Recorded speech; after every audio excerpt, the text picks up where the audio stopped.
School bus ng bata. Iba-iba yung school bus nila dito. May yellow, may white. Yung kinaiman white yun. Ganda ng tubig, oh guys. Ito yung mga pato. Naliligo yung mga pato dito. Tapos, doon, may nakugas ng plato. Pwede mo itong gamitin itong tubig na ito dito guys sa ilog. Pero kung pang CR lang ba.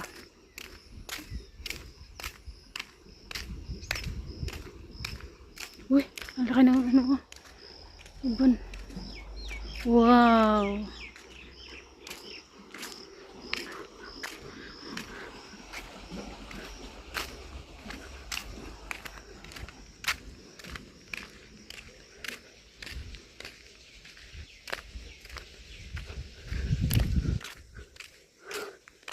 Dito na naman tayo.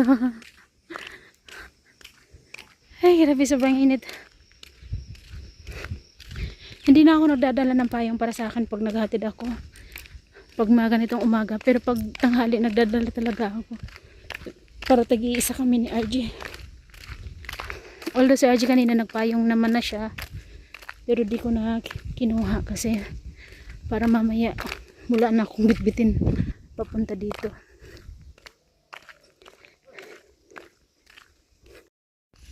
Ayun guys, nakalagpas din ako sa bahay ng auntie ng asawa ko.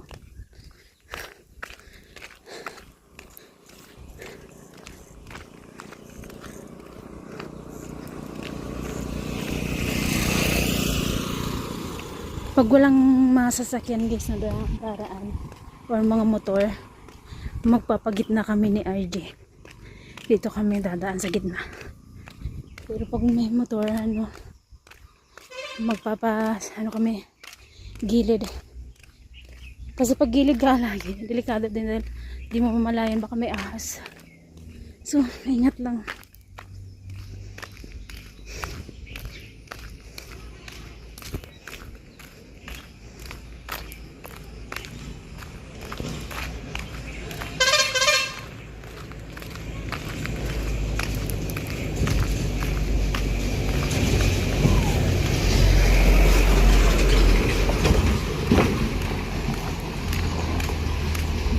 Grabe yung likabok.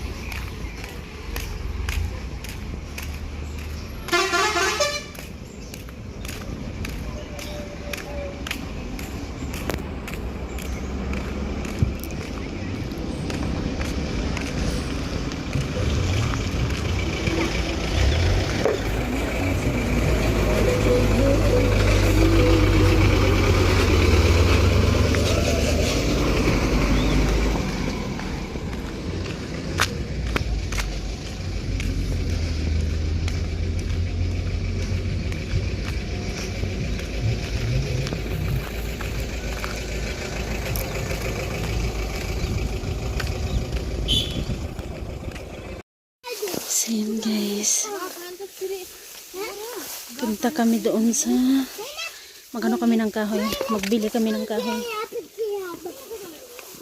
Kasama ko si auntie at yung anak ni auntie si Asa. So si RJ ayaw niya magpahabilin, gusto talaga sumama.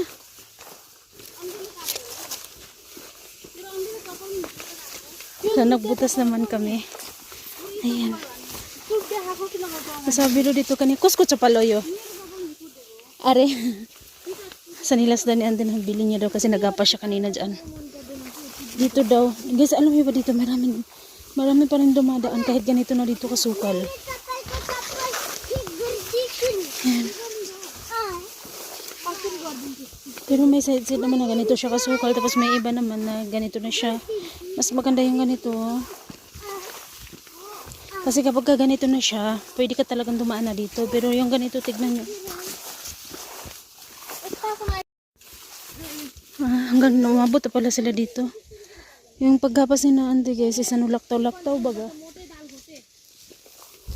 May ibang part na nagagapas sila na malaki. Tapos yung iba, hindi pa nila nagapasan.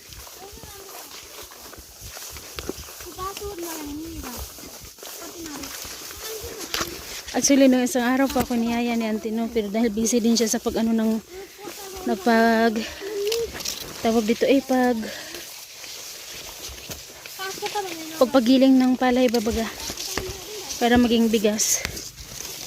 Oh. Ayun. Oh, dito. Yun, ito ako katiram ro ba yun? Ay, Auntie? Este pun ram ro hunti ito sa jani ma bari-bari ma. Okay.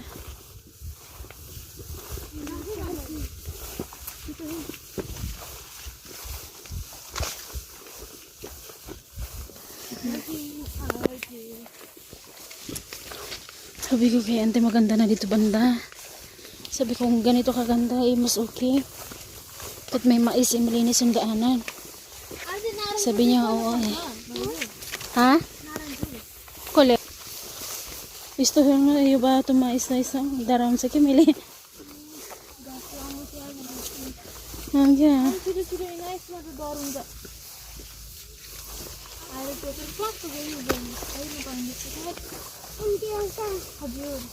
Osti sapkat ka pataji ar saplai sapka pata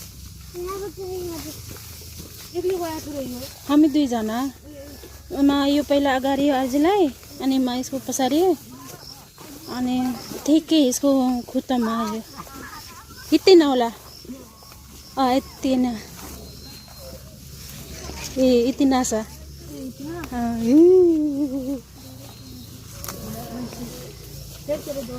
ayan dito banda yung ahas guys nakita namin ay dito pala sorry so kaya ano guys hindi ko talaga maiwasan yung takot talaga dito daw kasi talaga is may bahay daw kasi yung ahas dyan tara na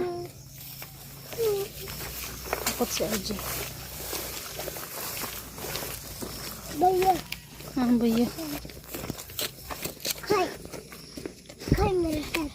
nagbutas siya yung mahaba yung pinagamit ko sa kanya yun kailan yun guys yung pinasuot ko sa kanya na sapatos ay nabuta is ano yun yung kay Arin pa yun pero maliit yun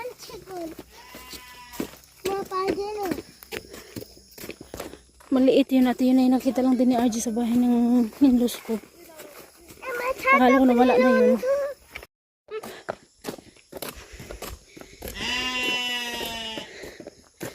dito lang daw pala ayan guys sila ano pala yung nagapa sa likod ng bahay namin sila pala yung bibilan namin ng kahoy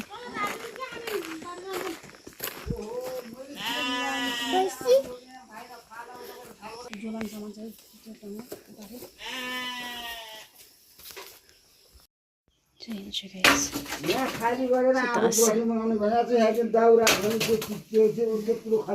maghanap ako ng ahas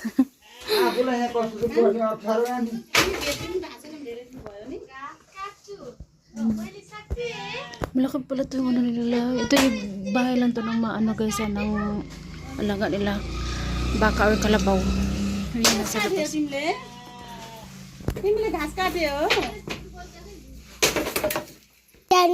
कुकुर कहाँ कैला कैला त्यो ब्याङ्कको कागज छ नि हजुर खाता राष्ट्रिय परिचयपत्र उहाँ जोइन गर्ने रे त्यसको लागि गए फेरि सोमबार जान्छ फोटो किन्ने रे के हो गर्ने सोच्यौँ त अब मेरो नाममा लाग्छ अहिले गरेको ito yung view naman sa lukod guys may okra din dito ayan si uncle ibebenta niya tapos yung asawa niya si auntie ayaw yung benta nagkasagutan pa bago kami napunta dito kasi si auntie ayaw daw ibenta tapos sabi naman na uncle or chuluba yung tawag naman sa kanila yung nagapa sa likod ng bahay namin ba sabi niya naman na bakit daw hindi ibebenta napakaraming kahoy dyan at saka yun nga ako masusunod kasi dito ka talaga sa Nepal guys no lalaki talaga yung masusunod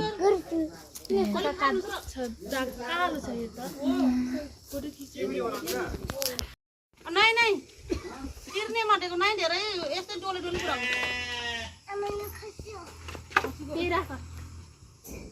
Ako at si yung dalaga yung tagalabas doon sa loob. Si auntie daw yung magtatali. Si Tambuki ko din, nagtabang-tabang din yan siya. Actually guys, sa RJ, Arin gusto din sa mama. Pero ako talagang takot na takot talaga guys. Si Arin medyo maarte pa naman yun. Maarte yun siya pagka yung makakatikati-kati na yung ano niya, yung katawan niya. Ay nako. Kumbaga sa Bisaya, baliktad ba? Mas kadto ang kanang kuanon to si Arin arte yun kaysa aning isang Tambuki ko eh. Langi, kumbaga magsigig mama, anak ba?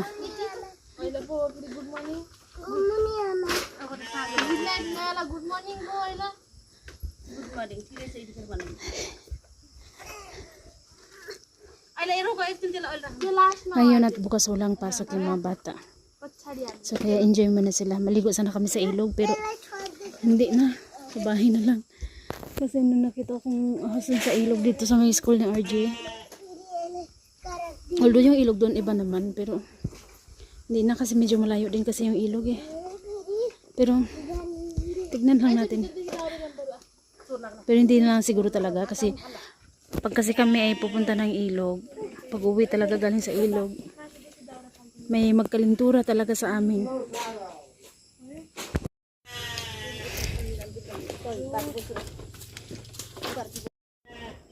Ice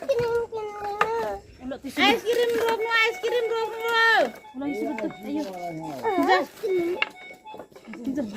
Ice cream rock mo na makhane hamke bana Lah, पैसा लगा ई जाओ रे आओ बाबू ये ला दो ओके हो पैसा बाकी नहीं तो सावधान से 1000 रुपए करा ये जब लगाए तो करा 1000 रुपए का लगा ओ तो दाम बड़ा दिन हो पैसा दिन तो छैन भन्नु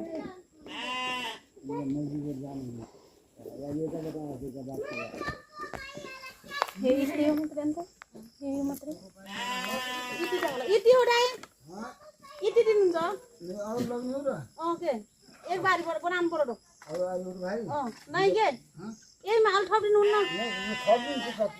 थपिदिनु बोक्न सजिलो दिनु हो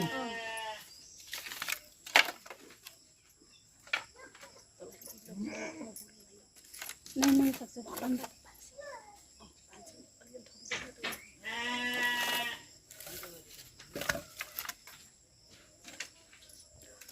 marami yung 500 guys. 500 daw yan. Siya yung nag-arrange kasi siya yung gusto mag-arrange at saka kami yung taga-buhat dito. Kukunin namin dun sa loob tapos darami namin siya dito. Ayan.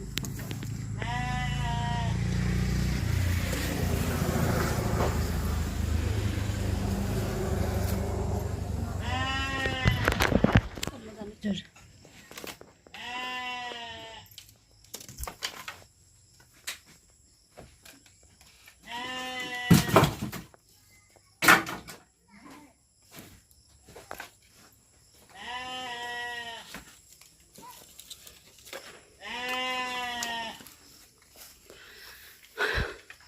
Kaya sila nagkasagutan kanina guys ng asawa niya dahil ayaw nga ibenta ng babae. O kaso tingnan nyo nag-ano na nga eh kung sa nagputi-puti na siya ba. So ano daw gagawin dun sa maraming kahoy, tatago lang ba daw. So ibenta na lang daw kay mapakinabangan yung pera. Ay auntie. हाय ये सब्जी को नेपाल में खेल हजुर दाउरा जल पालन okay so यस्तै हो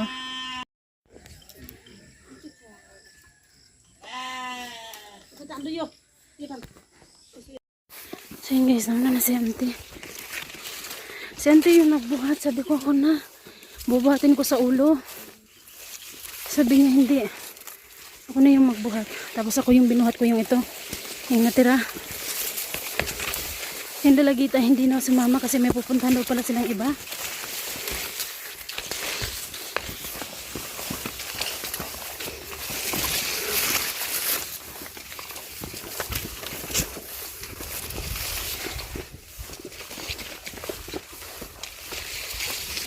Tignan niyo sa auntie guys, oh. Para yan sa akin yung kahoy na yan.